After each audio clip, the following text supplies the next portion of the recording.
regarding immigration reform, does he have to make a notable change in what he believes should happen before he reruns for election? Because he's going to have to lose this entire country's Hispanic vote. I mean, not conservative Hispanic vote, but a lot of Hispanics that voted for him are not going to vote. And well, they have come out and now. That's why he's doing this. But he knew that 2 years ago. No, but it's much worse now. The numbers are much worse. So what he's doing, he's trying to shore up that vote and say, well, you know, we're going to do for assimilation. We're not going to start building borders. He can shore up that vote all that he wants, and he certainly will try, and that is what he's doing now. It will not make a difference if the economy doesn't improve. It won't make a difference at all. Republicans in Congress aren't going to let that happen.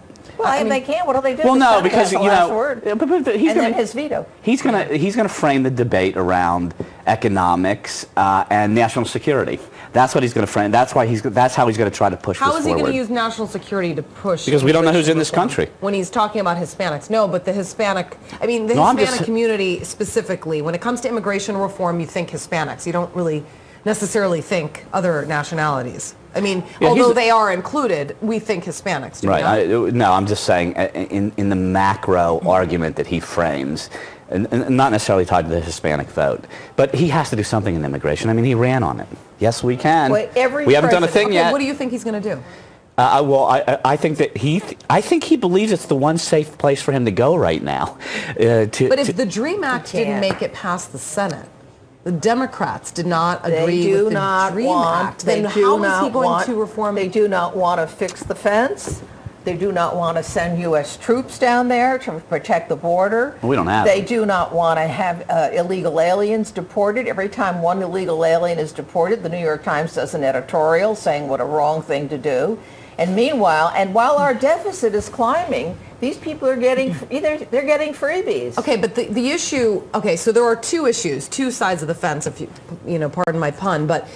You talk about the illegals that are currently in this country, then you talk about the ones that are trying to get in, okay?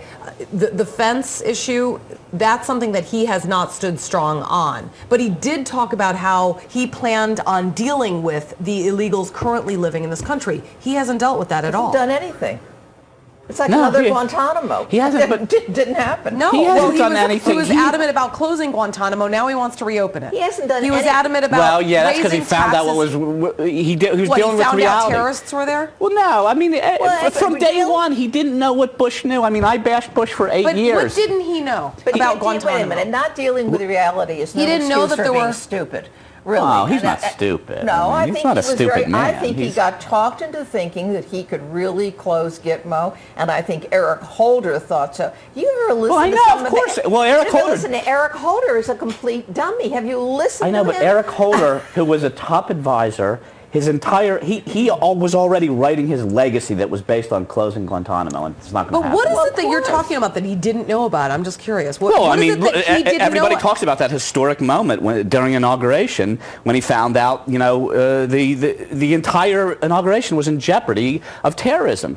He canceled the rehearsal. He was so worried about it. Everybody who was in the White House that day describes a different man when he heard classified information that President Bush knew about that he did not. Everything changed. But they talked about closing Gitmo. So now we're saying when you're president, you're forgiven all your sins during when you're paraphrasing. That's not what I'm saying. That's not what I'm saying. I'm just telling you that's what happened. I just don't feel there were many surprises. I mean, these Yemen nationals and Al-Qaeda members that were in, I mean, they were in Gitmo. There's nothing new. They had intentions to kill Americans, and they were wanted terrorists. This is no surprise. Well, he wanted to bring them onto U.S. soil. Yeah, no, I know. I mean, even what did Eric Holder say? Into Your New York pal. City. He said, my pal. Eric Holder said, "I know better than you do." Almost in those exact words. Well, yeah, he was a little. I know better than you do, he says to the country. Well, no, you don't. I mean, you don't at all. I know, but you know. You almost lost that trial. The last trial, the guy had, what, 200 charges against him? They were only able to get him on one charge because it was a civil trial. I know. I forget who the other guest was with us last week, but I found it really interesting because there's such a separation between the military and civilians and the military and politicians. The military, their job is to secure the fort. That's really important. Politicians are trying to get reelected, and there's no intersection between the two. Well, there will be once we're once we get a come president crashing down. who maybe perhaps served in the Well, military. I mean, John McCain and would have been different. Has experience in the military.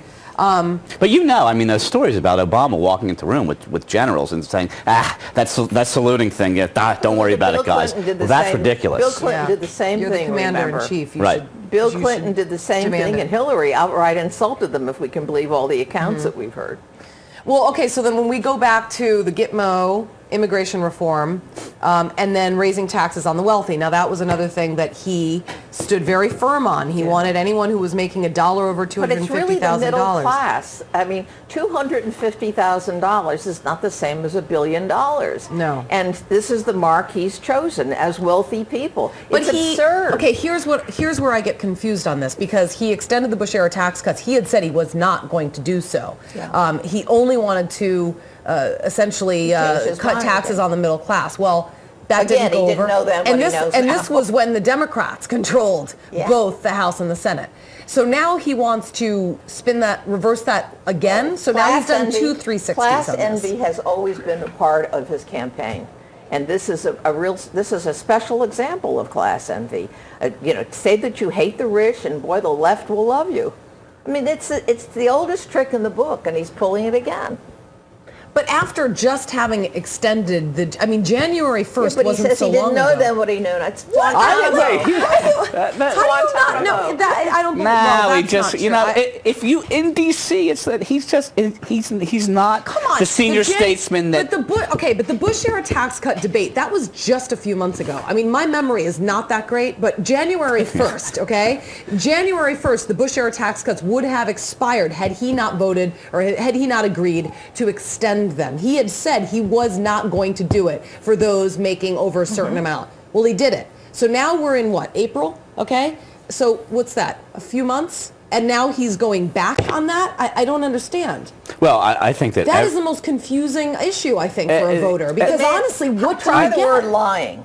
Try the word lying. no. I'm How not about this? How about try the word? liar. I'm just going to say How about I'm running confused. for office? That's what he's doing. He's running for Yeah, office. try the Can word you call- lying.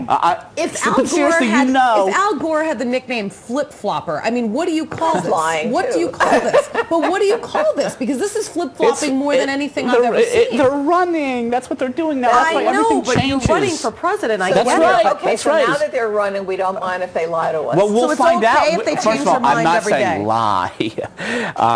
I'm just saying that look, the American public will say in a re-election, will they re-elect this guy or not? I don't know. Everybody, the point that you bring up, Republicans don't get Syria, they're going to. well, that's true. Obamacare.